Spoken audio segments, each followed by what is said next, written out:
Time having arrived, I declare this special meeting open. Again, if you could just please rise and help us salute our flag. I pledge Allegiance to the flag of the United States of America and to the republic for which it stands, one nation, under God, indivisible, with liberty and justice for all. Well, councilors and guests, we just had a public hearing and heard what the assessor has actually proposed to her. So, Mr. Clerk, agenda number 1. Please. Special meeting, item number 1, we have the call of the meeting. Accepted and placed on file. We have the officer's return of notice. 2 is accepted and placed on file. Item 3, we have ordered that the City Council hereby determines the percentages of the local tax levy for fiscal year 2025 in accordance with the provisions of Mass General Law, Chapter 40, Section 56, to be borne by each class of real property as defined in Section 2A of Chapter 59 and personal property and all other related matters.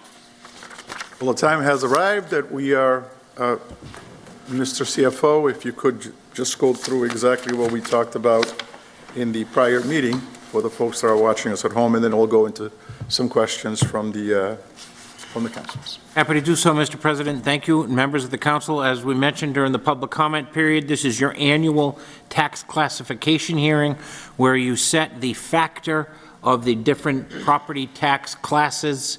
With me is Chairman of the Board of Assessors, John O'Donnell, and the rest of the board is joining us here tonight as well.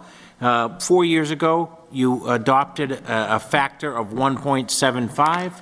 And that means the maximum benefit allowable to residential property taxpayers.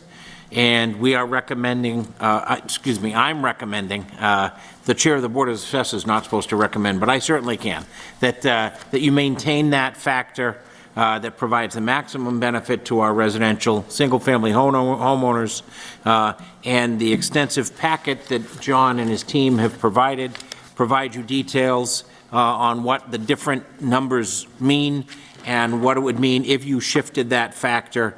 As I mentioned at the first hearing, usually smaller residentially based communities have a factor of 1, meaning the residential and commercial and industrial tax rates are the same, but in cities, generally there is a shift, and as John will explain to you during his presentation, he did some research and many gateway communities have the same shift that we are recommending to you tonight. With that, ask John to provide a little additional information, and then we're happy to answer any questions.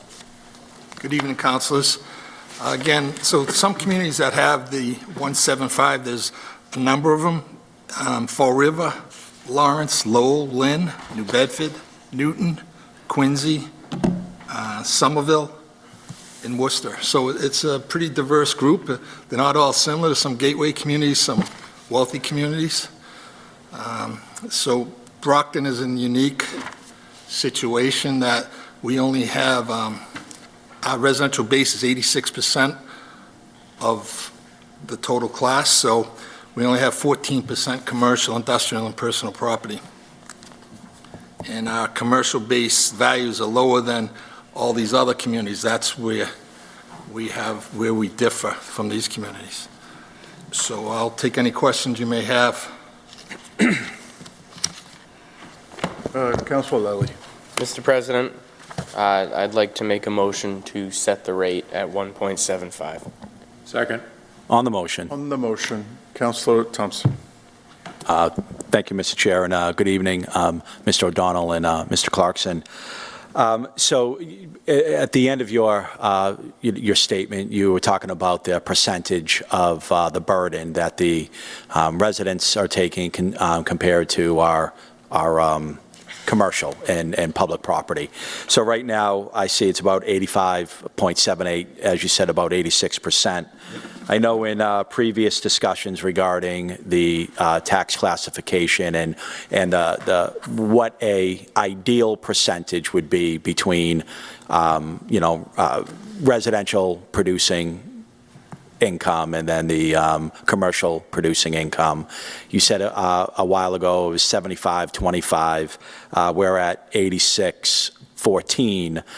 Can you talk a little bit about that? Are there any concerns regarding this ever slow shift of percentage towards residents as opposed to commercial?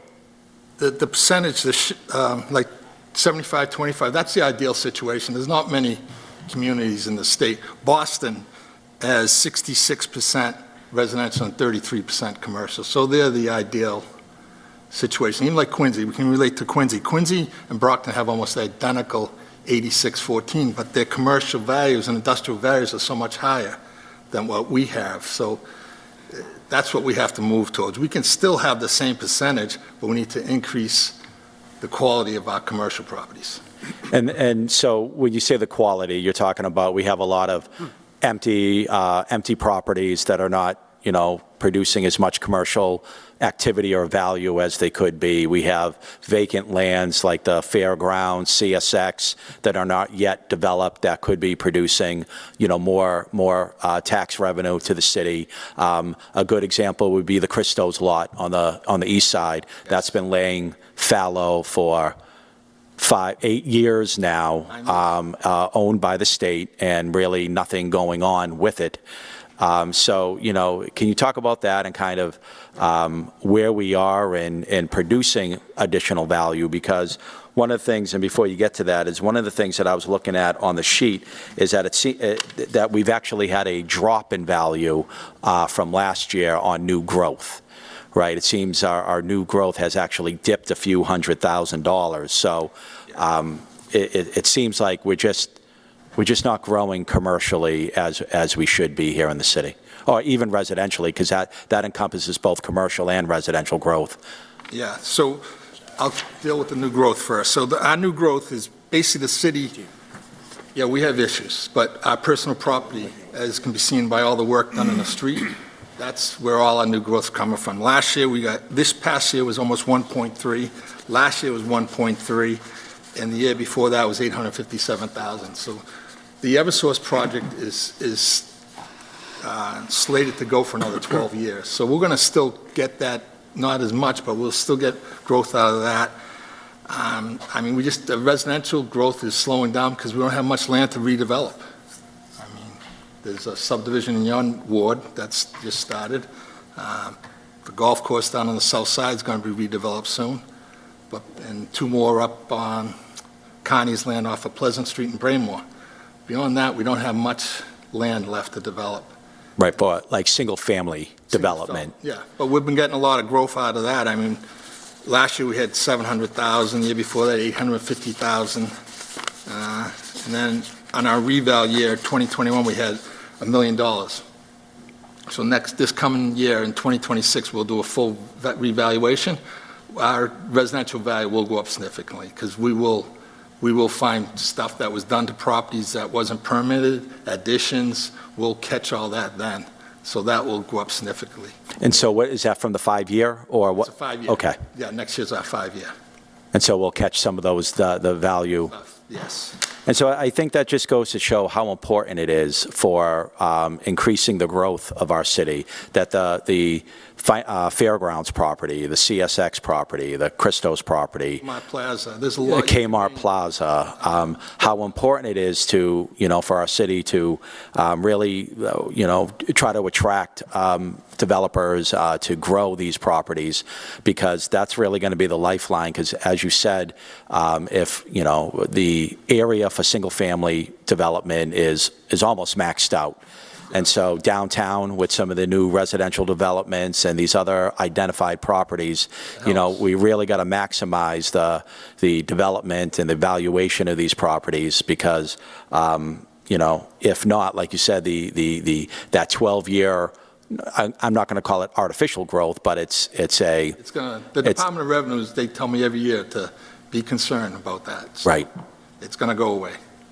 So, that's just a warning sign that, some of the the development we want to do, both, with the new school, if that's being in the pipeline, some other capital costs and developments. I mean, I think last time we talked, it was a $200, maybe $300 million capital improvement plan we were discussing. So if we want to start checking off, some of those capital improvements, we got to do it with new growth. Yes. And so I just, to the council, to the mayor, to our city, it's important that we really invest in trying to attract new development into our city, because that's really what's going to keep us moving forward. Yes. Okay. Thank you, Mr. Chair. Thank you, Councilor. Councilor Griffin. Good evening, gentlemen. Good evening, Council. Mr. O'Donnell, you made some comparisons between Quincy, Boston, and Brockton. How do we actually compare to other gateway cities as far as our rates go? I gave you guys, I put on your desk, this sheet here. It's hard to read, but I'll go through the gateways for you. So Lawrence has 81% residential and 18.7% commercial. Lowell, almost very similar to Brockton, 86.4, 13.5. Lynn has 89.6 residential, only 10.3 commercial. Quincy, like I said before, it's not a gateway, but Brockton and Quincy, it's 86 and 13.9. So they're all very similar. Gateway communities are all pretty, No, I agree, and I think a lot of it has to do with the cost of redevelopment, some of the brown spaces that are here, but Brockton is in a unique situation, as Councilor Thompson referred to. We have the fairgrounds, we have the Kmart Plaza, we have CSX, that's a little bit further down the road, but it's there. Belmont Street corridor. But I think the city really has to get involved and start moving this stuff forward. I know for the fairgrounds, we have a developer who's willing to build right now, and I think it's really on us to really make this a process that we can get the best deal for the city and for the residents, but move forward with this, because time is not on our side financially. no, it We isn't. want to get this stuff developed. It takes years to do these developments, and just endless meeting after meeting is not really putting any money in the coffers. I'm sure Mr. Clarkson would agree with me. And so I think the time for these endless cycles of meetings and looking for the perfect development, we have to put it aside and really just start building and getting the city moving forward, because we can't keep going to the residents for money. We really have to increase our commercial development. And I think this is really an awakening call. We really have to start doing this as a city. And I want to thank you for your efforts putting this together, but I agree with you 100%. Commercial development right now, in my opinion, for the city is mission one. Because again, you want a new high school. Redevelop what's here, that's the key. Right, you want a new high school. If we are lucky to get the 80%, we're still on the hook for Yeah. 400,000, 500,000, maybe more. And where's that money going to come from? From development. Yes. So I think we really, as a city, we really have to start moving along a little quicker, maybe streamline some of the process that we have to go through, we put developers through, and become a little more business and development friendly. I think that would serve the city well. Thank you, gentlemen, for coming in. Thank you, Mr. President. Thank you, Councilor. Councilor Fowler. Thank you, Mr. Chairman. I agree with what both of my colleagues said. Pardon me. However, the other most important thing is containing costs. We can't just develop land, bring in additional tax revenue, and keep spending, spending, spending. And that means being prudent in our collective bargaining increases, which our labor force deserves, pardon me, but also being lean in how we spend our money, not creating unnecessary positions, because if I'm right, about 90% of our expenditures are for personal services. Does that comport with what you would say, Dr. Clarkson? Yeah, I would say at least 80% for sure, yes. Okay, so as we increase the tax base, I just want to get into the record that we as a council have got to make sure that we run a very cost-effective city. We monitor expenses and expenditures very carefully, and we make sure that, ideally, if we had the money and we had a large reserve account, we wouldn't have to go up 2.5%. We could, for example, if we only had to go up 2%, on the levy. That would make a huge difference to the rate or the taxes that people would pay, would it not, either one of you? Or? Mayor Carpenter did that, as you remember, 3 years in a row. The first year was okay, but the taxes still went up. Yeah. It still went up. But in an ideal situation, if we had millions salted away in a reserve account because we were very cost-effective, that would be very, very helpful. And, yes. And John, you humorously said this is the first time in 8 years I haven't called you with questions. It's pretty straightforward now. I mean, we are where we are. The development is what it is, and I thank you and your staff and Dr. Clarkson for your work on this. Thank you, Mr. Chairman. Thank you. Thank you, Councilor. Councilor Tavares. Thank you, Mr. Gentleman, and thank you for being here today. Basically, I'm just going to be just listening and observe, kind of agree with everyone here. My literally understanding, I've been talking to a lot of investors, which they seem to refer as a Brockton, we're not literally friend with investor. Many investors want to come to Brockton and then invest in Brockton. We give them tons ahead of time. Then I know, because sometimes I kind of work with them, I see so much process, and that make them give up on the situation. Well, how can we work, or how can we help make work with those investors to make things easy for them, not to give them such a hard time, because I am not going to agree to go after any residential. Let me tell you, we are in a bad situation. Like, I'm going to be talking about Ward 2.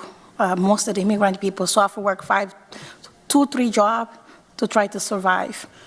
It's just so sad. I think my ward is the worst ward in Brockton for the 7 ward, basically, I can tell you. It's just, we need to find ways to attract more business, like my colleagues just saying it, and then try to work with investors, not try to give them so much harder time, because I believe every time they come to Brockton invest, or try to do any little thing, or try to bring any business, or try to do any little thing, we give them such a harder time. I think it's not fair for the resident, and I think we don't look like, friendly like the other towns. I know we compare to Quincy, Fall River. I think they're more friendly with investors than us. And I hope we can, be literally not get away with everything, but as long as they comply with the code, stuff like that, be more friendly and welcome them to invest. I don't know, how can you say about that? Because sometimes I'm not even happy the way we give them harder time. Sure, I can certainly understand, Councilor, where you're coming from.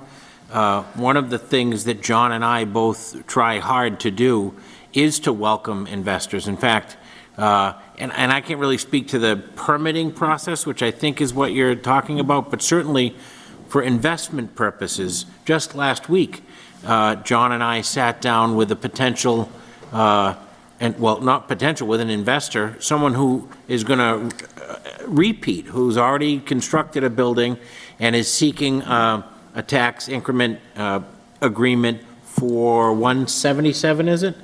That number? On North Main, an abandoned building on North Main Street. So we are working hard to try to lure investment into the city, and you all participate in those through those tax incentive agreements. And I said this last week, but I'll repeat it again because I think it's germane, Councilor, to your point. When we execute those tax agreements, the city maintains its current tax revenue. So we only offer the increment on the new value that's created. Thereby, every penny that comes in is new tax revenue to the city. And at the end of these agreements, usually 10 years, the city's getting the full amount. And in some cases, that's hundreds of thousands of dollars in additional tax revenue every year. So what's being asked of you tonight actually provides the maximum benefit to residential taxpayers in the city, because we certainly recognize, and I know it's important to all of you, that burden has not gone away, and so it's important to create a classification that relieves the burden as much as possible on our residential taxpayers. That would much appreciate, because as you can see, we have a lot of seniors who want to just be home and not to go to nursing home, but in the day, they hang up or sell the house because they couldn't afford it anymore. And I think that would be amazing for us to do so. And like I just repeat back again, let's try to work with those investors. Like, my colleague used to refer before, if we see any investor come to Brockton, even should get the limousine and get them to bring here, because it's so sad, because every time those investors calling me, why Brockton like this? It's just, I feel bad, one person cannot make decision to make things happen. And let's try to be more friendly with the investor, try to guide them, coach them through literally being good at customer service, just to give them influence to be here. We're here for them, and I just need to kind of show more friendly and dignity, respect, and we care. We wanted you to come, welcome you. I want to see that, not to complain, because it's like you're looking very bad every time they call and complain. I didn't say none of this investor happy. Thank you so much. I appreciate it, and I wish we can work together on this and give it the resident a break a little bit, and I'd be more than happy. Thank you. Thank you. Thank you, Councilor. Anyone else? Well, the motion has been made and second, so the question comes to us on adoption of the factor by a roll call. Madam Clerk. Durancourt. No. Farwell. Yes. Griffin. No. Lally. Yes. Minicello. Oh, no, he's not in. Castro. Here. Rodriguez. Yes. Tavares. No. Texera. Thompson. Yes. It carries 4-3. Mr. And Chairman, the order is adopted. Mr. Chairman, I move reconsideration in the hope it does not prevail. Second? A motion for reconsideration with hopes that it does not prevail has been properly made and second. All those in favor of reconsideration? All those opposed? It carries. Fails. Well, I said with hopes that it doesn't prevail, so that's why. Is there anything else that we would like to discuss in this particular, in recognition time? We got to What is? Let's take a brief recess. take a brief recess. Let's do that. Let's take a brief recess, and then we'll come back with the final. You got to read the.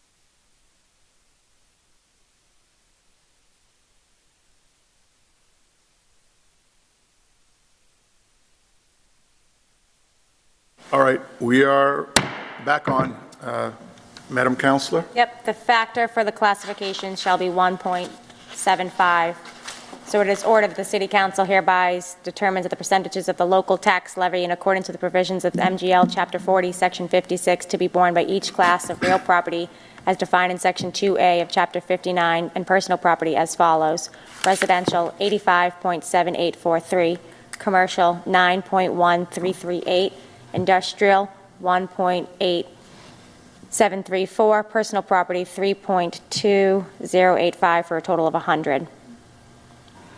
Thank you, ma'am. I think what's clear here is that sometimes, I know I used to do that when I was a young counselor on this body. We're not here setting taxes. We're setting the factor, the difference between commercial and residential.